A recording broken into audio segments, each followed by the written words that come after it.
এখন আমার সংক্ষিপ্ত পরিচয় দিয়ে শেষ করে দেবো। আমি আমার সংক্ষিপ্ত ইতিহাস বলবো, আমার ইসলাম গ্রহণের ইতিহাস। আমার কাছে শুনতে চাইছে আমার মুসলমান হওয়ার কাহিনী, সংক্ষেপে বলবো, বলে শেষ করে দেবো।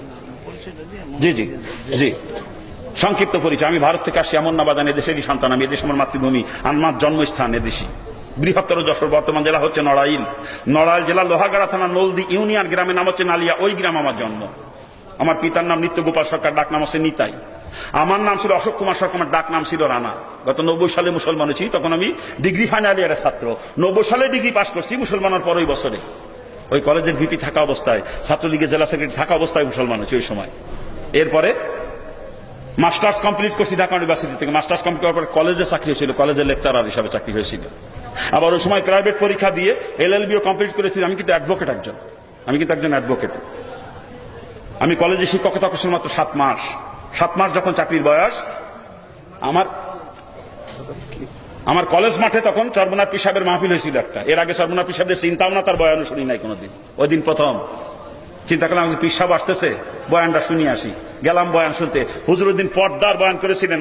একটা হাদিসের ব্যাখ্যা, দয়ুস লা ইয়াদখুলুল জান্নাহ, দয়ুস কখনো জান্নাতে যাবে না, লা ইয়াদখুল কখনো প্রবেশ করবে না।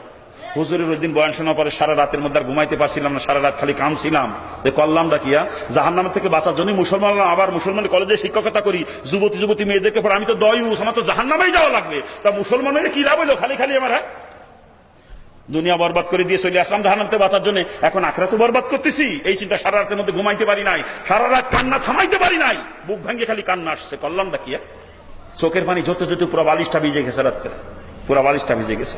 ফজরের নামাজ পড়ে কাগজ কলম নিয়ে বসে রিজাইন লেটার লিখছি, লিখে অন্য লোকের মারফতে কলেজে পাঠা দিছি, নিজে আর কলেজে যাই নাই।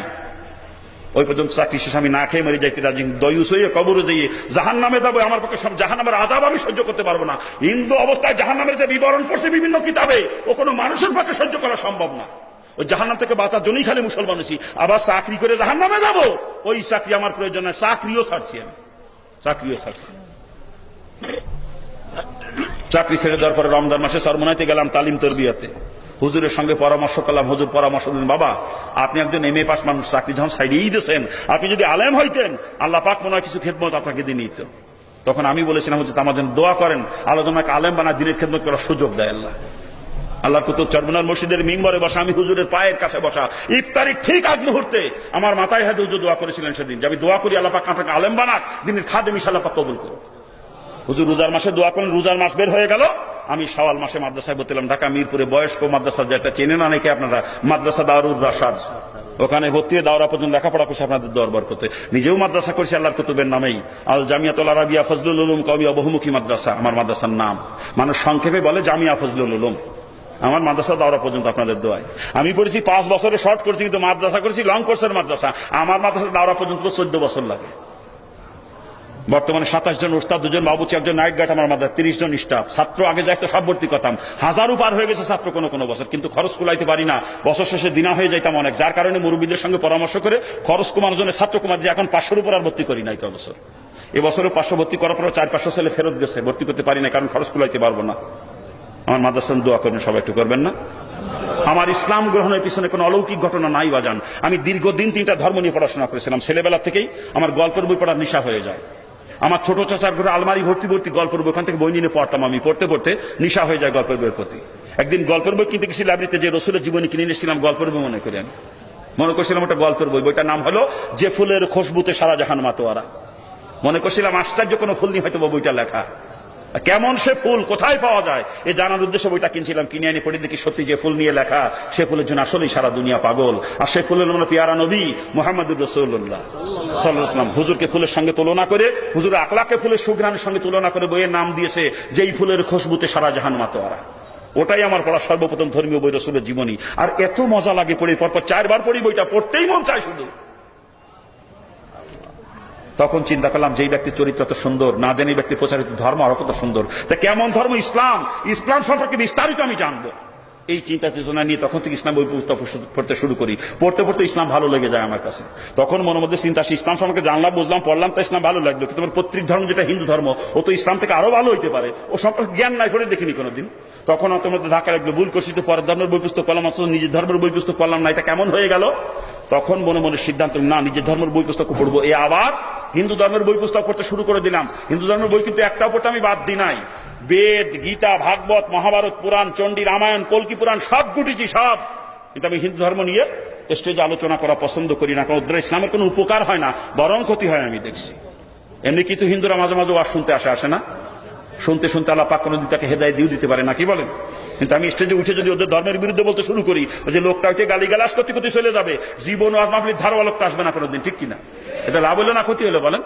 এই জন্য আমি হিন্দু ধর্মের স্টেজে আলোচনা করা পছন্দ করি না। তবে হ্যাঁ, যদি কোনো হিন্দু ভদ্রলোক আমার সঙ্গে আলোচনা বসতে চান, আমি যে কোনো মুহূর্তে, তার কিন্তু কন্ডিশন একটা, উনি যদি প্রমাণ করতে পারেন হিন্দু ধর্ম সঠিক, আমি আবার হিন্দু হয়ে যাবো, কোনো আপত্তি নেই তাতে। আর যদি আমি প্রমাণ করতে পারি ইসলাম ধর্ম সত্য, তাহলে কিন্তু ওনার মুসলমান হওয়া লাগবে। এই কন্ডিশনে আপনাদের এলাকার কোন হিন্দু বাদকে যদি বসতে চান আমার সঙ্গে, কবে বসবে, কোথায় বসবে, খালি দিন দেবেন, দিয়ে আমাকে ফোন দেবেন, চলে আসবে ইনশাল্লাহ।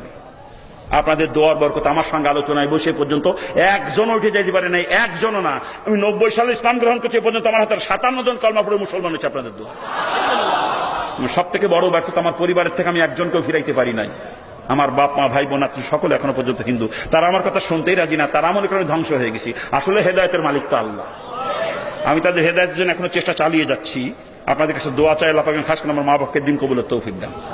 পারতাম যদি গরিব গুরুবে তো তাহলে পারতাম, মাঝে মাঝে টাকা পয়সা দিলে, হাদিয়া তোফা দিলে দিল নরম। তারা তো আমার টাকার দিকে টাকা প্রস্তাবও করেন না। অডেল সম্পদের মালিক আমার বাপ, অডেল সম্পদের মালিক। আমার বাপের যে কত সম্পদ অনেকের কল্পনায়ও আসবে না, এত সম্পদের মালিক সে। তারা তো আমার টাকার দিকে টাকা প্রস্তাবও করে না। দোয়া করা ছাড়া কোনো পথ নাই আমার তাদের জন্য।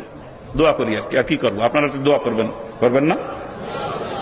ইসলাম ধর্ম যে সত্য ধর্ম, এটা প্রমাণ করার জন্য আমার কোরআন হাদিস লাগে না। আমি হিন্দুদের কিতাব দিয়ে প্রমাণ করে দিই ইসলাম সত্য ধর্ম, হিন্দুদের কিতাব দিয়ে। হিন্দু ধর্মের মূল গ্রন্থই হলো বেদ, নাম শোনেন নাই? এই বেদ আবার 4 খণ্ডে বিভক্ত: ঋগ্বেদ, সামবেদ, যজুর্বেদ, অথর্ববেদ। এক অথর্ববেদের মধ্যে 28 জায়গায় আমি আখেরি নবীর আগমনের খবর পেয়েছি, যেগুলো একটার পর একটা তুলে ধরি, ওনাদের সামনে কেউ অস্বীকার করতে পারে না। আবার যে কল্কি পুরাণ নামে কিতাব কেনা হিন্দুদের, এটা ধরে রসুলের জীবনে আর কিচ্ছু না। কল্কি পুরাণে ভবিষ্যৎবাণী করেছে সর্বশেষ অবতার যিনি হবেন, তার নাম হবে কল্কি। কল্কি জন্মগ্রহণ করবে মরুভূমির দেশে, এবং সে দেশের সর্বোচ্চ বংশে তার জন্ম হবে। মাতৃগর্ভে থাকতেই কল্কি পিতাহারা হবে, জন্মের কিছুদিন পর মাকেও সে হারাবে। ছেলেবেলায় সবাই তাকে ভালোবাসবে, আদর করবে। যখনই বড় হয়ে অবতার রূপে ধর্ম প্রচার করতে শুরু করবে, আত্মীয় স্বজনরাও শত্রু হয়ে যাবে, শেষ পর্যন্ত দেশে থেকে তাড়িয়ে দিবে। যে দেশে গিয়ে আশ্রয় নিবে, সে দেশের মানুষ তাকে সাদরে গ্রহণ করবে। কল্কি অশ্বপৃষ্ঠে সওয়ার হয়ে তরবারি দ্বারা যুদ্ধ করবে, আর কল্কি অবতারের 4 জন প্রধান অনুচর থাকবে। এই কল্কি অবতার আবির্ভাবের পরে দুনিয়ার সকল মানুষের জন্য তার প্রচারিত ধর্মই সত্য ধর্ম বলে বিবেচিত হবে। জি, চিনতে পারছেন আপনারা? কল্কি অবতার চিনতে পারছেন? হ্যাঁ, হিন্দুরা এখনো বিশ্বাস করে কল্কি অবতার আসে নাই, সামনে আসবে। জিজ্ঞেস করে দেখেন ওদের বিশ্বাস কল্কি অবতার সামনে আসবে। কিন্তু আমার বেরেনে চিন্তা ঢুকলো, ওই কিতাবের মধ্যে বলতেছে কল্কি ঘোড়ায় চড়ে তরবারি দিয়ে যুদ্ধ করবে, সে যুগ তো সামনে থাকার কথা নয়। তরবারির যুগ পার হয়ে গেছে প্রায় 1500 বছর আগে, ঠিক কিনা? আর কল্কি অবতার যদি ঘোড়ায় চড়ে তরবারি দিয়ে যুদ্ধ করবে, তাহলে তরবারির যুগে তার আগমন হবে, কথা ঠিক না? আমার মনে হয় হইছেও, তা ওরা চিনতে পারে নাই কে সেই কল্কি। আমি খুঁজে বার করে ফেলাইছি কল্কি কিনা। কল্কি শব্দটা সংস্কৃত শব্দ, যার বাংলা অর্থ প্রশংসিত। কল্কি শব্দের অর্থ প্রশংসিত। মোহাম্মদ শব্দের অর্থ কি? কল্কি মানেও প্রশংসিত, মোহাম্মদ মানেও প্রশংসিত, নামে মিলে গেছে, কথা ঠিক কিনা?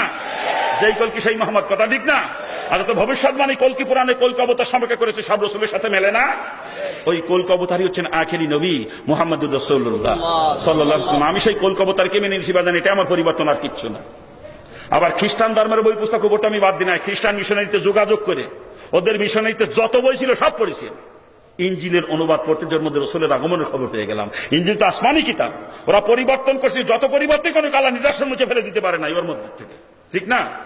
ওর মধ্যে রসুলের আগমনের খবর পেয়ে গেলাম। তখন আমার বুঝে এসে গেল হিন্দু ধর্মের কিতাবে তো ইসলামের কথা, রসুলের কথা, আবার খ্রিস্টান ধর্মের কিতাবে তো ইসলামের কথা, রসুলের কথা, ও রসুলের দায় ঠিক, ইসলামই সঠিক। এই বুঝ পাওয়ার পরে আমি কলমা পড়ে মুসলমান হিসেবে, তার আগে না।